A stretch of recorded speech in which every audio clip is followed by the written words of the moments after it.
Hey everyone, welcome to the show. I have new Donald Trump regrets to share with you guys, new Trump voters entering the find out phase of their journey. So, first up is a story of a Trump voter whose business is being affected by his vote. So, take a look at what he had to say in this news story. Business owners across our city are reporting major staffing concerns at their companies ahead of the holidays. They're doing the hardest jobs out there that we simply don't want to do, right? Me included. Shane runs a local roofing, siding, and gutter company. He did not want to give the name of the company to protect his workers. He says just days ago, 4 of his Hispanic roofers were arrested by Border Patrol. We're talking about guys who had been with us for years that were here working legally that got stopped. Shane says in the meantime, he's been having to pick up more jobs, but it's an impact with a trickle-down effect that could potentially lead to a citywide financial crisis. Now we're starting to have a labor shortage that is going to increase the price of homes, that is going to dramatically reduce the customers coming through the door. If you do have a work permit and you get detained, if you do get released, God only knows how long that'll be, you know? Is it days? Is it months? Could you go who could go 3 months without a paycheck right now? So, as you heard, that man was Shane. He is the owner of a roofing company, and he kind of became famous online a little bit because he posted a job listing looking for new workers to replace the 4 workers he lost when they took his employees into ICE custody. So he wrote this. I'll show you the listing and read part of it. He said, "Our loss is your gain. We lost 4 people who have work permits. I see all the posts about Hispanics taking American jobs. Here is your chance, the moment you have been waiting for." And then he gave the job description. He talked about, carrying like 80-pound bundles of roofing materials up a ladder multiple times a day. I mean, grueling, backbreaking work.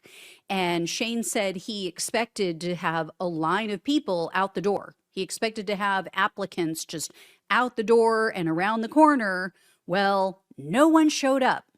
And Shane agreed that, like, a lot of people were posting below this, and people were saying things like, oh, this is about racism and blah, blah, blah. And so Shane agreed with a lot of the comments that he received, slamming the Trump administration for their cruelty. And then he also replied to someone, admitted that he voted for Trump. So let me bring that up for you. So this guy asked, how many people here voted for Trump? And Shane said, shit, a lot of us. And then he went on to say, just because you voted for someone doesn't mean you have to ride with them and agree with them on hateful ideologies and division. I believe there is a lot of voter remorse on what is occurring right now. I'd like to believe people didn't vote for us to stake out school buses and bum rush them when parents go to get their kids. So he's starting to get it. Like, again, he should have known. Right? He should have known from Trump's first administration what this was going to be like. And it's so sad that he didn't care to speak out until it affected him and his business. Right? I mean, this has been going on all year. This has been happening to people all year long in state after state. And this guy either didn't care to say anything or didn't even know about it until it started personally affecting him. Another person who's starting to get it is a Truth Social user. This person replied to Trump and another person, and this was in regard to Donald Trump's betrayal of Marjorie Taylor Greene. So this person wrote, quote, "Those of us getting to the point of staying home for midterms is growing. It's not just about MTG. The joy of life is getting sucked away from everyone except the elites. I didn't think we'd be at the back of the line, but it's pretty evident." So again, this is on Kool-Aid Central, you guys. This is on Donald Trump's failing social media site.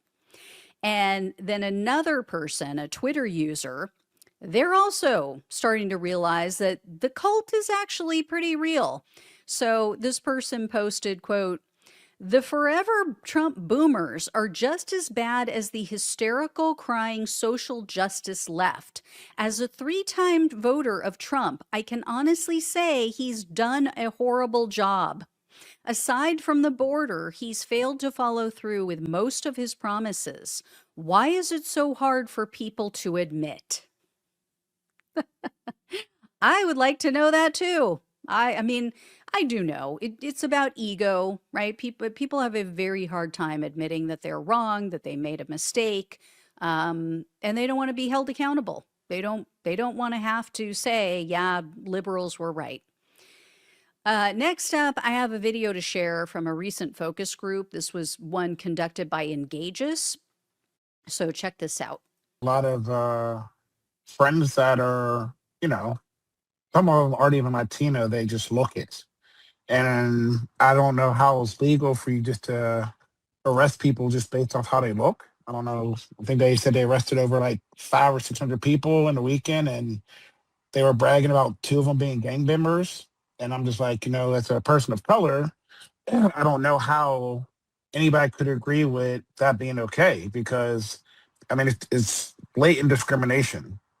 And they found 2 people that were in gangs, but they just literally were pulling people over based off how they look.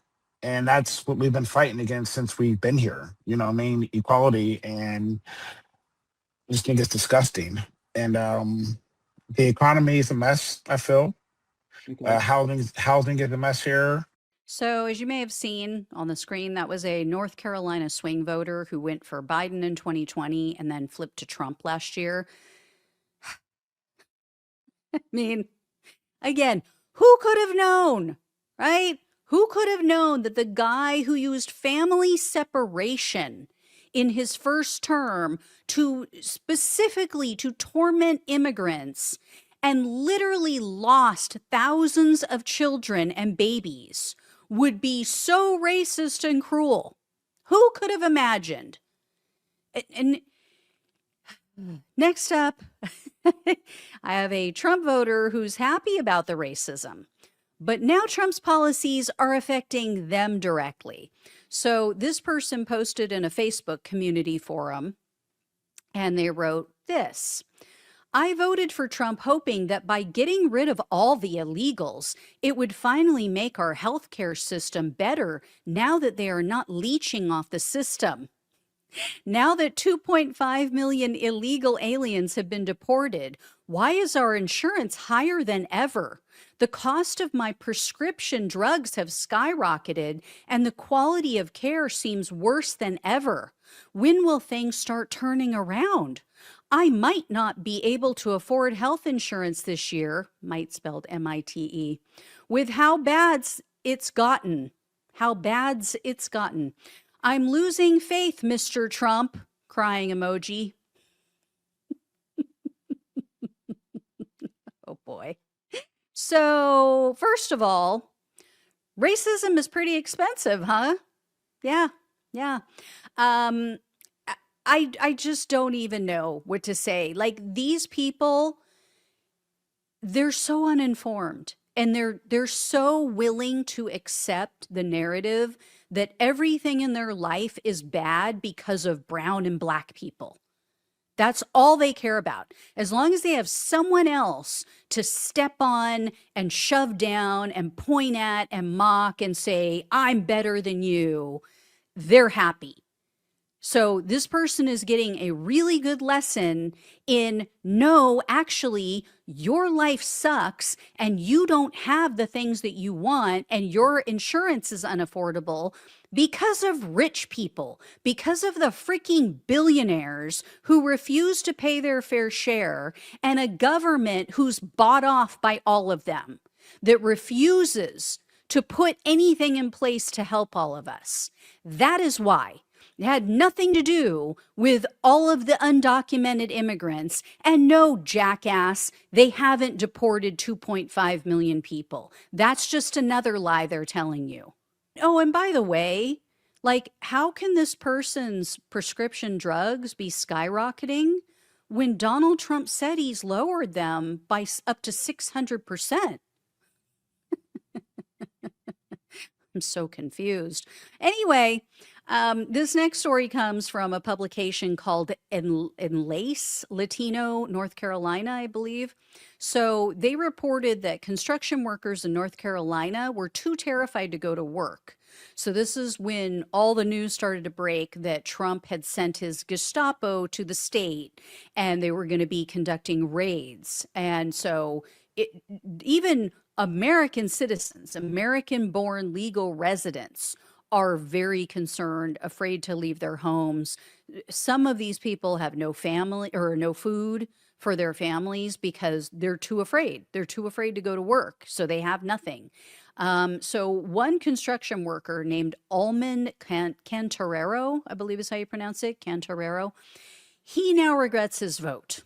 He voted for Trump. He is a U.S. citizen, and he told this news outlet, quote, "This chaos, this disgrace, it even makes me regret voting for him.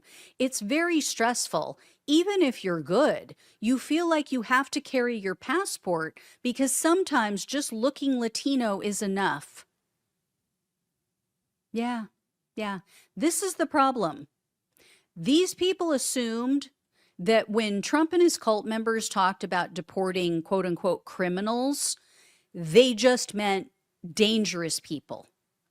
But if they had actually paid attention, they would know MAGA considers every immigrant to be a criminal.